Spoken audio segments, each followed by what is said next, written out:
Hey folks, in this video we're testing out the new Tamron 70-300 for Nikon Z mount. I'm taking it along to a bird park, to a couple of different boudoir photo shoots, and for a day of photographing soccer or football or whatever you want to call it.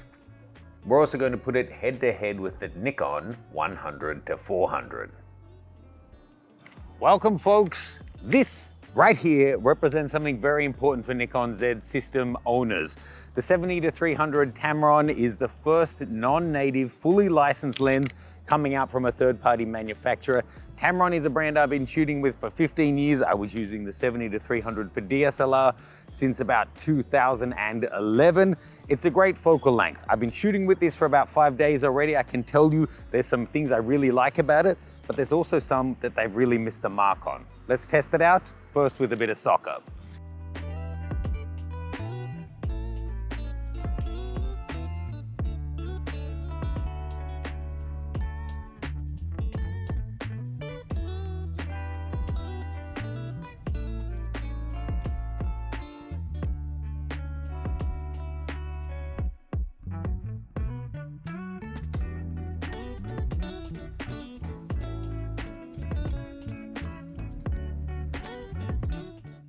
Okay, so look, my intention was to review this lens in isolation, but so many of you asked me to compare it to a native lens, so I do have the 100-400. I personally don't think they're perfectly comparable. This is so much more expensive, but at 300mm, it's also at f5.3, so I think it's worth at least seeing how the image quality and handling differs. Before we get into that,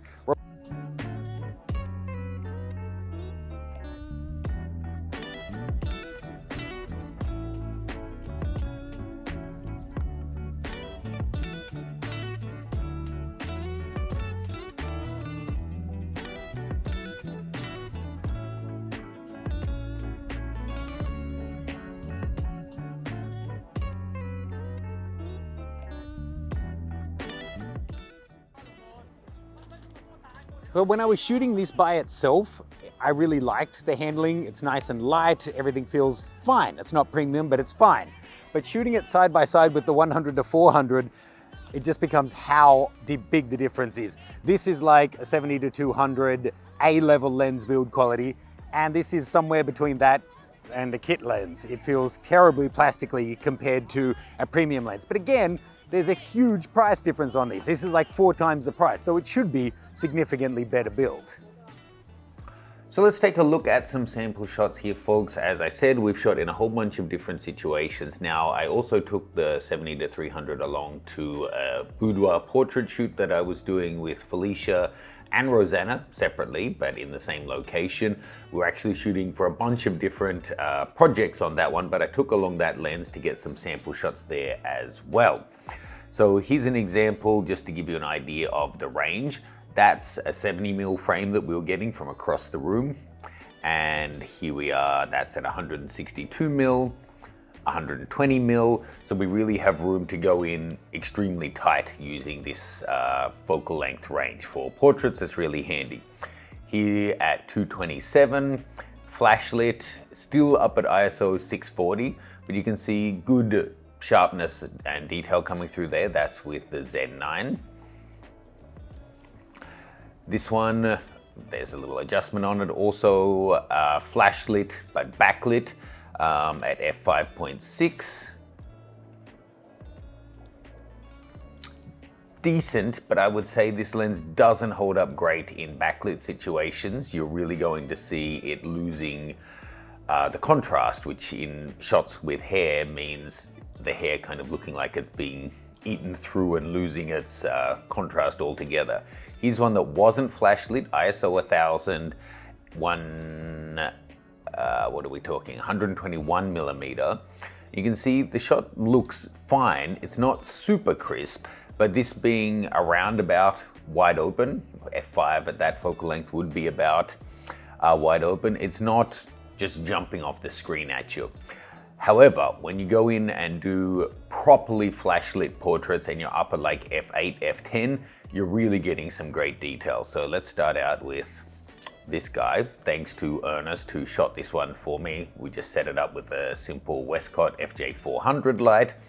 And there you can see with the focus right on the eyes, eyelashes, eyebrows, beard, yellow teeth, all of it is looking super crisp and sharp. That's at 300mm f10 at base ISO. So you are getting good results out of it at those kind of settings if you're going to use it indoors. Here on my cat Tyson at f8, again, using a really heavy flash. You can see where the flash is there. I was laying on the floor bouncing it off the hallway there. We're getting really, really nice detail. Taking a look, these were the shots I showed you before in the video about the wide and the long end, what our maximum reproduction is. So that's at the long end at 300mm, and that's at the wide end. So you can see at the long end we have a much better reproduction ratio, but this is what I'm talking about with the variable aperture lens. I know you're not always going to have a 2.8 or a prime lens with you, but taking a look when you go in there, the nature of the location, being at f6.3 1/250th was already at the limit of what I would handhold this lens. And I'm at ISO 4000, so what detail we had is already starting to be eroded at those kind of settings. Looking at our soccer shots, and I'll make sure to give you a cross section of different shots I've taken here. In good strong light at a low ISO, it's doing fairly well. And my experience was it's probably 70 to 100, not the sharpest, but this is at 70 and not looking bad. Then probably like 100 to 200, maybe 250, it's probably the sweet zone. And then at the very long end, it's a bit soft again as well. But once you're stopping down and if you have good light, it's doing reasonably well. Now, just to compare some of those 100 to 400 shots, I didn't shoot with it too much. As I said, the handling, the autofocus speed, all of that, it is on a different level, but at $2,700 rather than $700, fair enough. Taking a look at a couple of shots here, the shots really do just pop at, this is at f5.3, 290mm, so it's not a big difference in terms of aperture, but even a shot like this, which is an absolute nothing of a shot, it's just a grab shot of a guy in decent light, but we're getting really nice tones, really, really crisp and detailed out of the files. And it's what you come to expect. The 100 to 400 in terms of image quality is really up there with something like a 70 to 200, despite being a variable aperture. In the past, variable aperture has been like a signal that you're going to be getting lower image quality, but it's just not the case with that one. So let's jump back out and head back to the bird park for another wander round. So I got to be clear, I've been using Tamron for ages. I have in the past done work with them, but this is fully independent review. I got this lens on loan from Tamron Hong Kong. I've never had any commercial relationship with them. My first impressions are, focus-wise, it's just fine. It's not like that, oh my God, it's so fast, but I haven't had a single shot so far where I've lost it because of it didn't focus fast enough. I didn't frame it up fast enough and the bird left. That has certainly happened. One thing, the length is long, but honestly, even with the Z7 II here, without a full grip, fully extended, it's not front heavy. So at 300mm, most of the weight is still in the main part of the body. So it doesn't throw the balance off very much at all being fully zoomed out, which is a nice thing. Often when you have one like this, you'll find the balance point. So you can see there, the balance point with my camera is still somewhere right around where the tripod collar would be if it had one. So holding your hand here, it's completely balanced. I can't really speak to the image quality of the images. We'll look at those in studio. But if any of these birds would stay still long enough for me to get some more shots, I think this has some potential.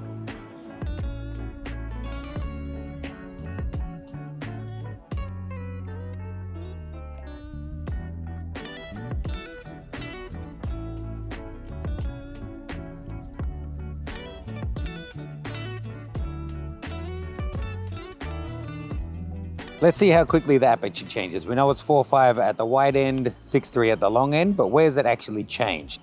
So 4.5, it's 4.8 at about 85mm. It's f5 at about 115mm. 5.3 at 145-ish. 5.6 at about 190. f6 at about 210, and 6.3 from about 270 up to 300. So actually it doesn't kick in as early as I had expected.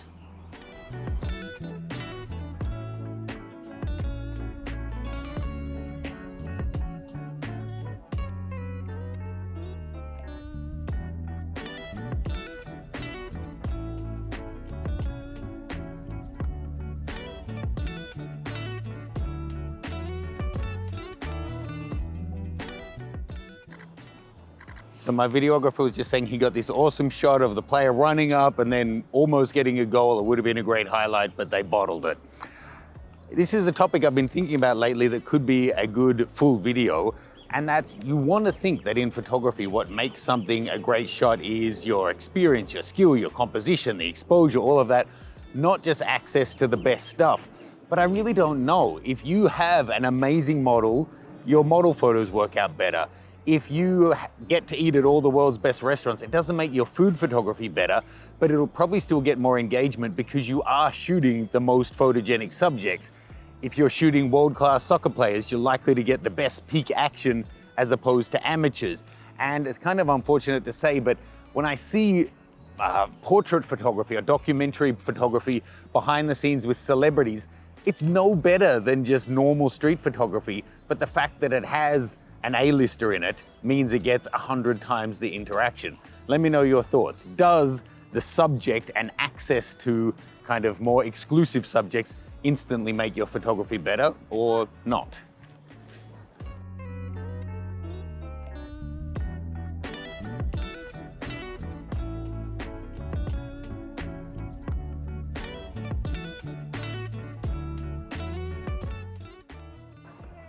So which lens is better for soccer?